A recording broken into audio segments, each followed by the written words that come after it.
Party के कार्यकर्ताओं के हितों की रक्षा हम कर पाएंगे, लेकिन बाद में पता चला कि पार्लियामेंट्री बोर्ड का जो अध्यक्ष मुझको बनाया गया तो सीधे तौर पे एक झुनझुना मेरे हाथ में थमाया गया।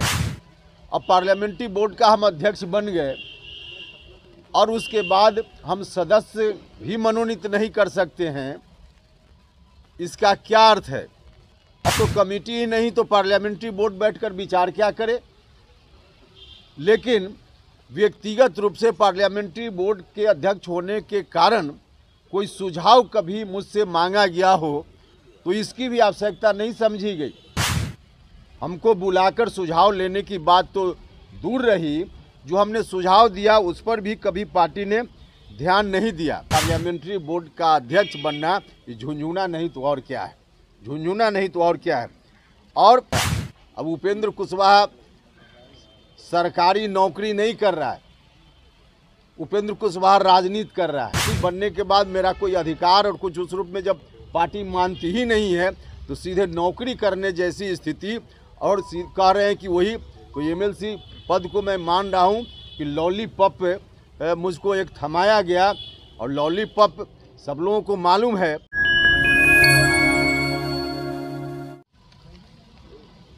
माननीय मुख्यमंत्री जी ने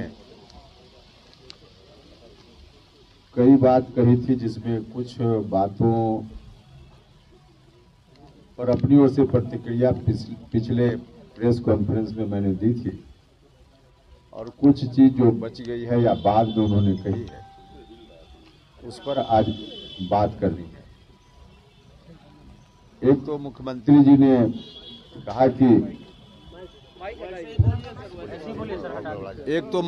जी ने कहा कि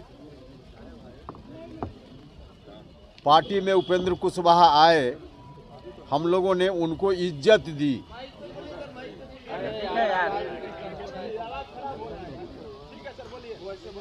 मुख्यमंत्री जी ने कहा कि पार्टी में आए उपेंद्र कुशवाहा, हम लोगों ने उनको इज्जत दी।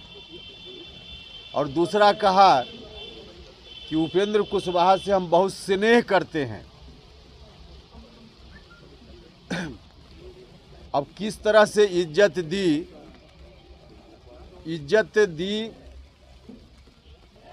यह कहने का अभिप्राय या फिर कई बार सीधे तौर पे कहा भी गया कि पार्लियामेंट्री बोर्ड का अध्यक्ष बनाया, एमएलसी बनाया, इसी का मतलब निकाला जाता है कि बहुत इज्जत दी गई। देखिए, पार्लियामेंट्री बोर्ड का अध्यक्ष मुझको जरूर बनाया गया, और जब बनाया गया था तो हमको भी लगता था कि पार्लियामेंट्री बोर्ड का जो दायित्व होता है पार्टियों में, उन दायित्वों को निर्वहन करने का अवसर मुझको मिलेगा, और उस अवसर के कारण पार्टी के कार्यकर्ताओं के हितों की रक्षा हम कर पाएंगे। लेकिन बाद में पता चला कि पार्लियामेंट्री बोर्ड का जो अध्यक्ष मुझको बनाया गया तो सीधे तौर पे एक झुनझुना मेरे हाथ में थमाया गया।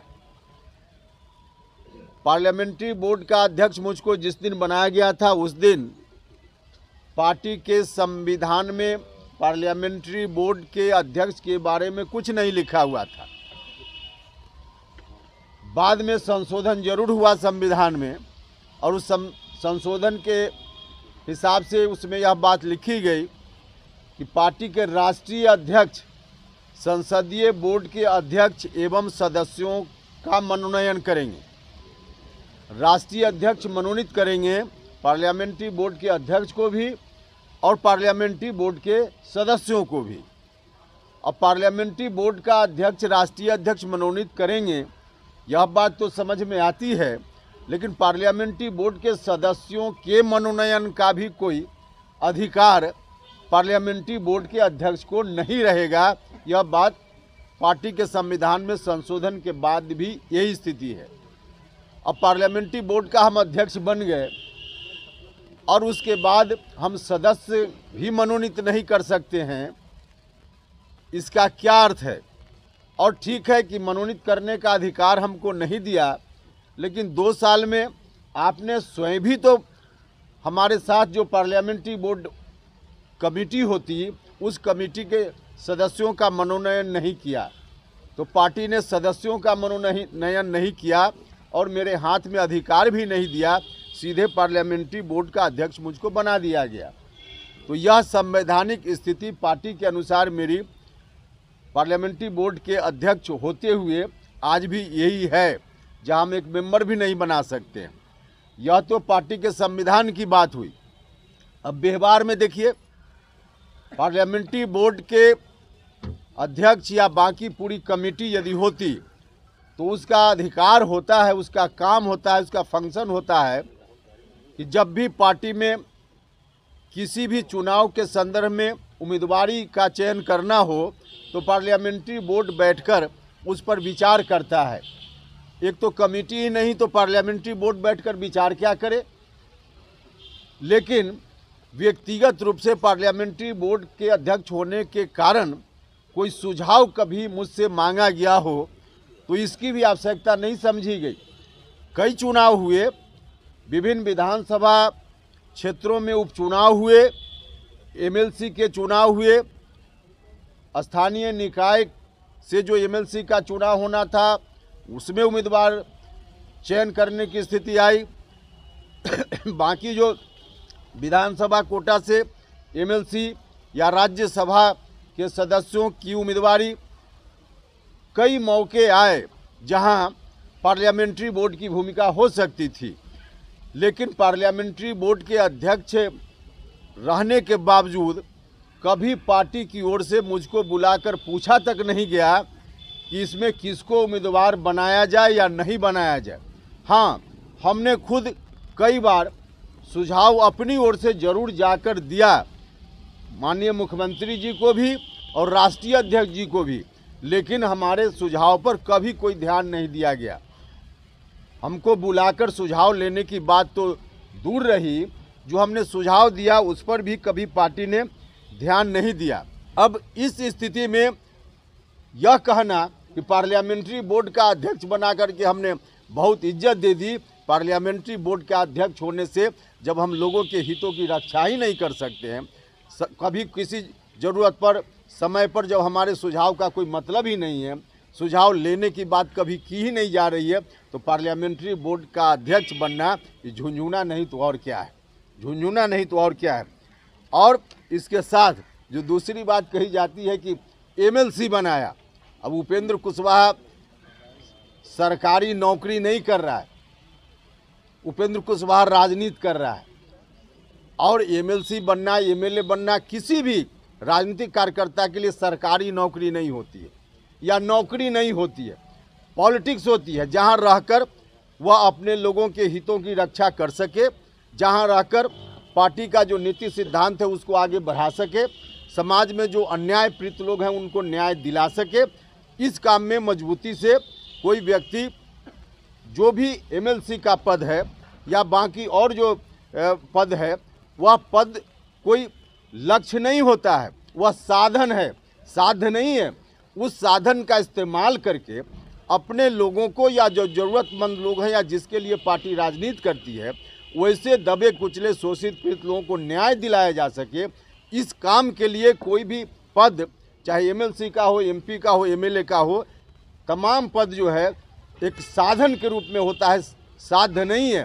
तो मुझको यह कहा जा रहा है कि एमएलसी बनने के बाद मेरा कोई अधिकार और कुछ उस रूप में जब पार्टी मानती ही नहीं है तो सीधे नौकरी करने जैसी स्थिति, और कह रहे हैं कि वही तो एमएलसी पद को मैं मान रहा हूँ कि लॉलीपॉप मुझको एक थमाया गया।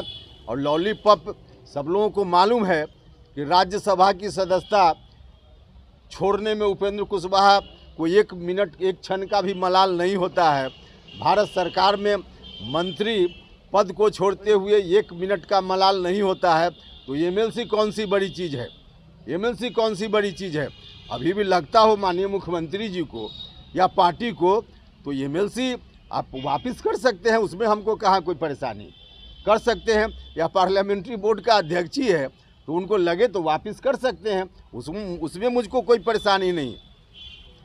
इसके अतिरिक्त एक बात और, जो जब हमने कहा कि हम पार्टी से ऐसे नहीं जाएंगे, हम अपना हिस्सा हमको चाहिए, तो कई लोग आप में से भी और पार्टी की ओर से भी लोग कहते रहे हैं कि हिस्सा का मतलब क्या होता है। तो हिस्सा का मतलब मैं आपको बताता हूं। जो हिस्सा कभी लालू जी ने नीतीश जी को नहीं दिया था और जिस हिस्सेदारी की बात 1994 में 12 फरवरी को पटना के गांधी मैदान में आयोजित एक रैली में नीतीश कुमार जी ने जिस हिस्सेदारी की बात की थी, जो हिस्सा लालू यादव जी से उन्होंने मांगा था, वही हिस्सा उपेंद्र कुशवाहा आज नीतीश कुमार जी से मांग रहा है। यही हमारी हिस्सेदारी है। इसी के लिए हम कह रहे हैं कि हम हिस्सा लेंगे, ऐसे नहीं जाने वाले। तो हम कहना चाहते हैं कि इस पर माननीय मुख्यमंत्री जी को विचार करना चाहिए, और पार्टी के बारे में जो हम लगातार बोल रहे हैं, जितनी बात जो हम कर रहे हैं पार्टी की मजबूती के लिए कर रहे हैं, लेकिन अभी भी पार्टी की मजबूती की दृष्टि से कोई काम नहीं हो रहा है। और कहा जा रहा है उपेंद्र कुशवाहा को कि आप ही को जाना हो तो चले जाइए। हमने कहा है कि हम ऐसे नहीं जाने वाले हैं। तो एक तरफ माननीय मुख्यमंत्री जी कह रहे हैं कि उपेंद्र कुशवाहा से प्रेम करते हैं। अब प्रेम की परिभाषा नई परिभाषा है। कोई भी व्यक्ति किसी से प्रेम करता है तो उसके नज़दीक जाना चाहता है। किसी से कोई व्यक्ति प्रेम करे, भाई भाई से प्रेम करता है तो मन में यह भाव रहता है कि भाई जिससे हम प्रेम करते हैं उसके नज़दीक रहें। और यह जो प्रेम है उसमें कहा जा रहा है हम प्रेम करते हैं लेकिन तुम भाग जाओ, तुम भाग जाओ। अब पता नहीं कि इस प्रेम का क्या मतलब है।